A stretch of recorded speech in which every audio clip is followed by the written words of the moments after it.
এটা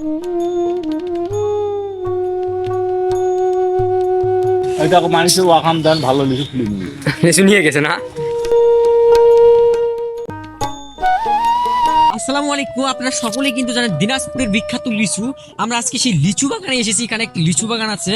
তো দেখেন আখের ভিড়ের মধ্য দিয়ে যাওয়া লাগতেছে, এমন এক অবস্থা, কোনো বুদ্ধি নেই যাওয়ার।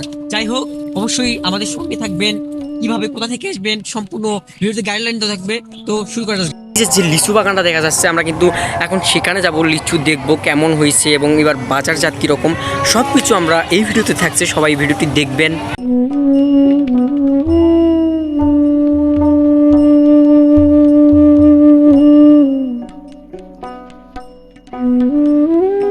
বাংলাদেশের লিচুর রাজধানী বলা হয় দিনাজপুরকে।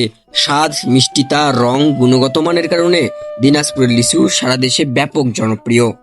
প্রতি বছর লিচুর মৌসুমে দেশের বিভিন্ন জেলা থেকে পাইকার ব্যবসায়ীরা এখানে আসেন লিচু কিনতে। দিনাজপুরের উর্বর মাটি, অনুকূল আবহাওয়ার কারণে এখানকার লিচু আকারে বড়, রসে ভরপুর এবং অত্যন্ত সুস্বাদু হয়।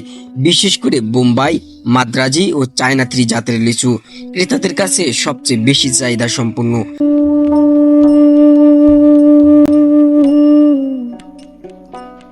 আজ আমরা ঘুরে দেখব দিনাজপুরের বিখ্যাত লিচু বাগান, কথা বলবো চাষি ও ব্যবসায়ীদের সঙ্গে এবং জানবো এই লিচুর পিছনের গল্প।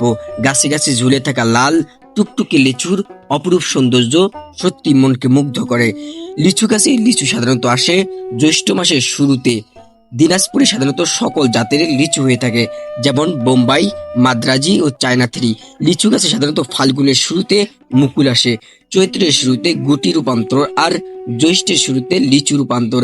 গাছ থেকে আহরণ করা লিচু কোনো কোনো জায়গায় বাগান থেকে সংগ্রহ করে নিয়ে যান পাইকাররা। বাগানের লিচুগুলো সাধারণত 250 টাকা থেকে 300 টাকা শও কিংবা 2500 থেকে 3000 টাকা প্রতি 1000 লিচু বিক্রি হচ্ছে।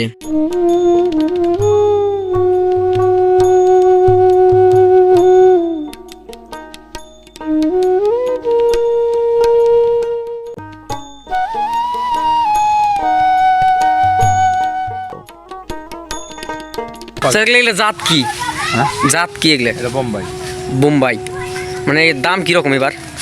এবার 800 3000 টাকা হওয়ার বিক্রি হবে। হাজার মানে এখান থেকে নিয়ে যায় নাকি আবার ডাইরেক্ট বাজারে যাওয়া লাগে না? না, মানে এটা কত শতক হবে বাগানটা আনুমানিক? অনুমান 20-22 শতক। 20-22। আপনার বাসা এখানেই?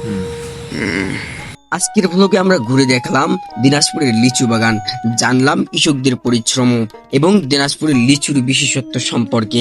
ভিডিওটি যদি আপনাদের ভালো লেগে থাকে তাহলে অবশ্যই লাইক, কমেন্ট এবং শেয়ার করবেন আর আমার চ্যানেলটি সাবস্ক্রাইব করতে ভুলবেন না।